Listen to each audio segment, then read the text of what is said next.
प्रधानमंत्री मोदी इस वक्त बनारस में हैं और बनारस में उन्होंने कल काशी विश्वनाथ धाम का लोकार्पण किया है।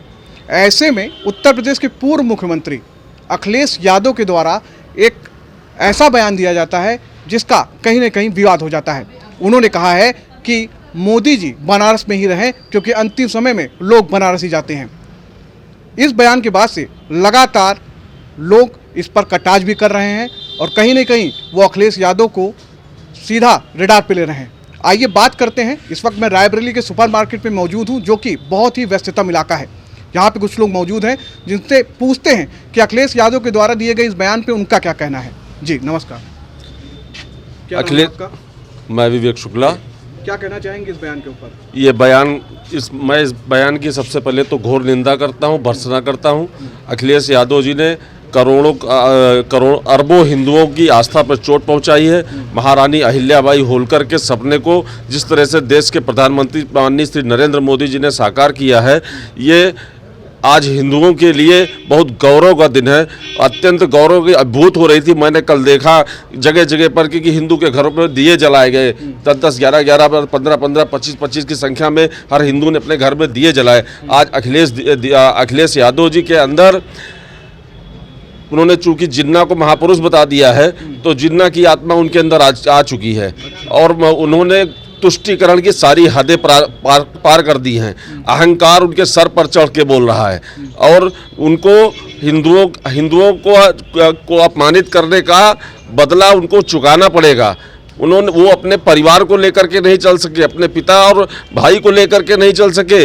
वो देश के प्रधानमंत्री से अपनी तुलना करते हैं। देश के प्रधानमंत्री 3 बार 4 बार गुजरात के मुख्यमंत्री रह चुके हैं, दूसरी बार प्रधानमंत्री हैं। पूरे विश्व में उनकी वैश्विक चमक है। उनकी और अखिलेश यादव की किसी भी प्रकार से कोई भी तुलना नहीं हो सकती है। और अखिलेश यादव ने कभी भी आम हिंदू जनमानस के लिए कुछ भी नहीं किया है और हमेशा से उन्होंने तुष्टीकरण की राजनीति की है। उनका तुष्टीकरण का भाव रहा है और उसी भाव के अंतर्गत उनके मुख से बयान निकलते हैं। अभी वो कितना तुष्टीकरण करेंगे, उसका पैमाना क्या होगा, कितना नीचे वो जाएंगे, इसकी कोई सीमा नहीं है। उन्होंने नीचे जाने में अपने को असीमित कर दिया है।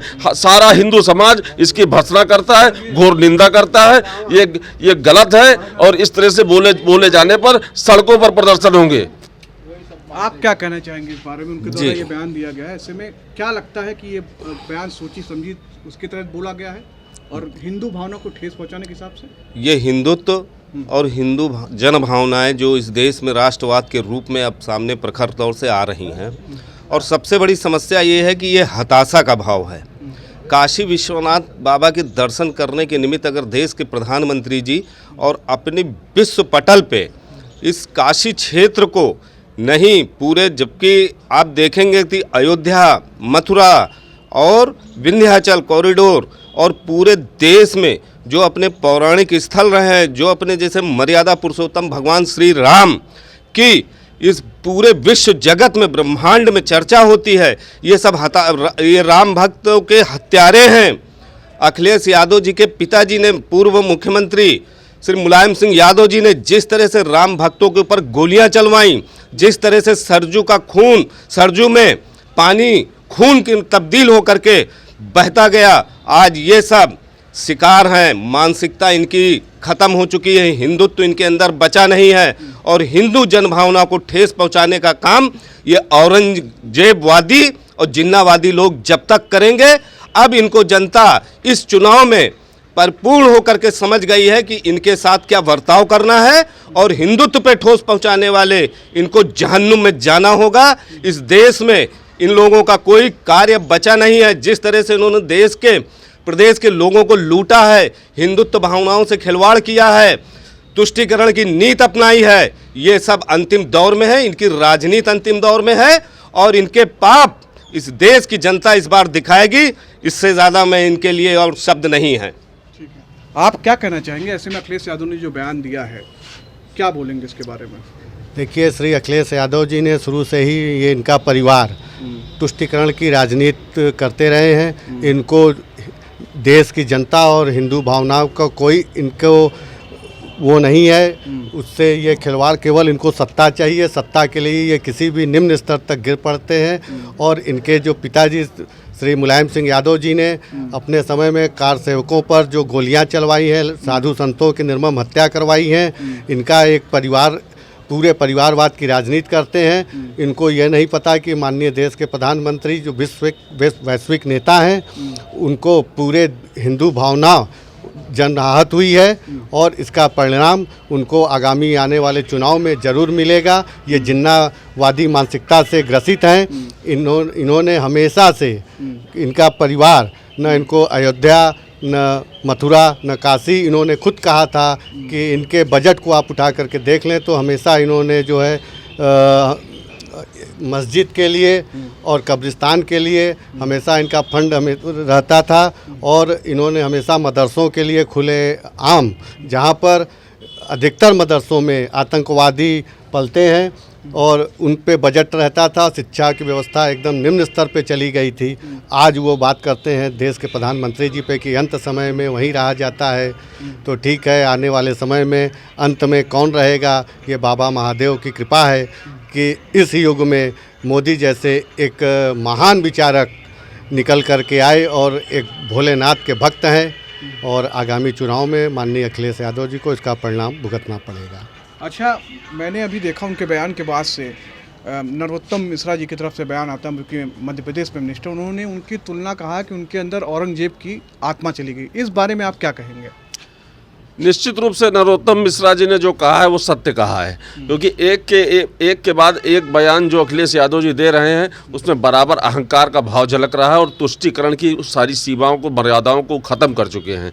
आज उनको हिंदू स्वाभिमान की जो रक्षा करने वाली सरकार आ चुकी है महाराज आदित्य योगी नाथ के नेतृत्व में उत्तर प्रदेश में और देश में माननीय प्रधानमंत्री श्री नरेंद्र मोदी जी के नेतृत्व में, उनको ये पचा नहीं पा रहे हैं, क्योंकि हिंदू स्वाभिमान की पुनर्स्थापना हो रही है जो वर्षों से कुचला गया। इन्हीं जैसे लोगों द्वारा, तमाम सारे उदाहरण हैं, इन्हीं जैसे लोगों द्वारा जिस हिंदू आस्था को, जिस हिंदू संस्कृति को चोट पहुंचाने का काम किया गया है। जब से भारतीय जनता पार्टी की सरकार आई है, लगातार हिंदू जागरण हो रहा है और हिंदू धर्मस्थलों को ऐसा बनाया जा रहा है कि वो उसका गवाह इतिहास बने और हिंदू जनमानस को अपने ऊपर गर्व हो। भाजपा सरकार ने कभी भी दोहरा चरित्र नहीं अपनाया। किसी भी समाज के साथ भाजपा सरकार ने आज तक अन्याय नहीं किया, किसी भी वर्ग विशेष के साथ नहीं अन्याय किया, लेकिन हिंदू समाज को भी उन्हीं के बराबर सम्मान दिया, प्यार दिया। आज अखिलेश यादव जो कह रहे हैं उसकी कड़ी निंदा होनी चाहिए, भर्त्सना होनी चाहिए। उनकी सड़कों पर हिंदू जनमानस उनको निकल करके उनका पुतला फूंकेगा और आने वाले चुनाव में जनता उनको जवाब दे देगी कि हिंदू स्वाभिमान क्या होता है। आम हिंदू जनमानस उनको बताएगा और तब वो चेतेंगे, क्योंकि उन्हें केवल वोट की राजनीति करनी है, परिवार की राजनीति करनी है, भ्रष्टाचार की राजनीति करनी है, इसके सिवा उनके पास कुछ नहीं है। अखिलेश यादव के द्वारा जो बयान दिया गया है कि अंतिम समय में लोग काशी जाते हैं, प्रधानमंत्री नरेंद्र मोदी भी वहाँ मौजूद हैं, ऐसे में क्या कहना चाहेंगे इस बयान के बारे में? अखिलेश जी को इस तरह के बयान नहीं देना चाहिए जो अशोभनीय हो प्रधानमंत्री के प्रति। अच्छा, क्या लगता है आपको, ऐसे बयान उन्होंने देकर क्या साबित करने की कोशिश की? ये अपना उनका दिमाग का अपना दिवालियापन है जो इस तरह की अशोभनीय भाषा का प्रयोग किया, जबकि ऐसा नहीं, प्रधानमंत्री के पास ऐसा नहीं बोलना चाहिए।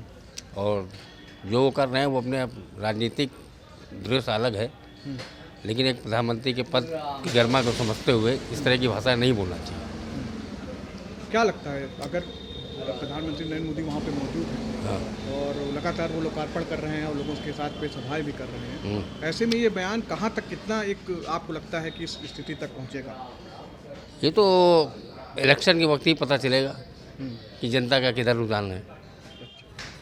प्रधानमंत्री नरेंद्र मोदी के बनारस दौरे के बाद पूर्व मुख्यमंत्री अखिलेश यादव के द्वारा एक बयान दिया गया जिसमें उन्होंने कहा है कि आखिरी समय में लोग बनारस में जाके बस जाते हैं, प्राइम मिनिस्टर मोदी को भी वहां जाके बस जाना चाहिए। ऐसे में मेरे साथ में एक मुस्लिम व्यक्ति खड़े हैं, उनकी क्या सोच है, वो क्या कहते हैं इस बारे में, आइए बात करते हैं उनसे। क्या नाम है आपका? मेरा नाम है मोहम्मद शरीफ। अच्छा, क्या कहना चाहेंगे मुस्लिम इस बयान समाज के से बारे हूँ में? मैं। जी, अखिलेश यादव जी को शर्म आना चाहिए, शर्म आना चाहिए इस बात पे, क्योंकि पूरा हिंदुस्तान, पूरा भारत माननीय मोदी जी के बारे में जानता है। कोई चीज़ किसी से छुपी नहीं है।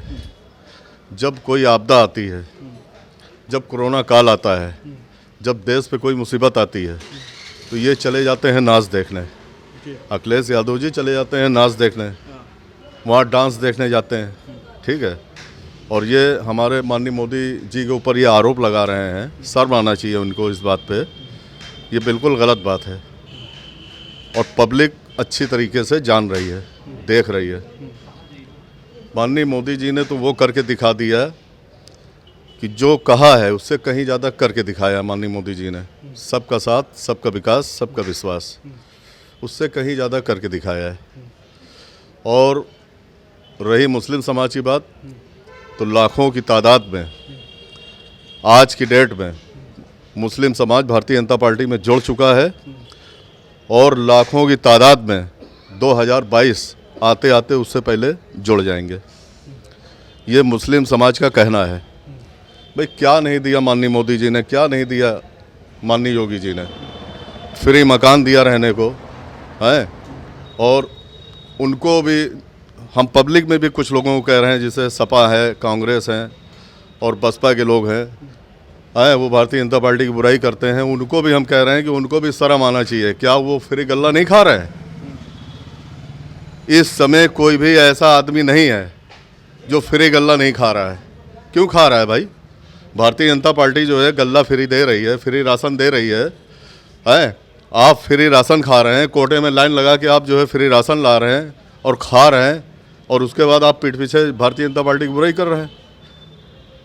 आपके चैनल के माध्यम से मैं ये बताना चाह रहा हूँ कि ऐसे लोगों को भी शर्म आनी चाहिए कि फ्री राशन खा के भारतीय जनता पार्टी का और पीठ पीछे वो भारतीय जनता पार्टी की बुराई कर रहे हैं। ऐसा ना होना चाहिए, ये गलत चीज़ है।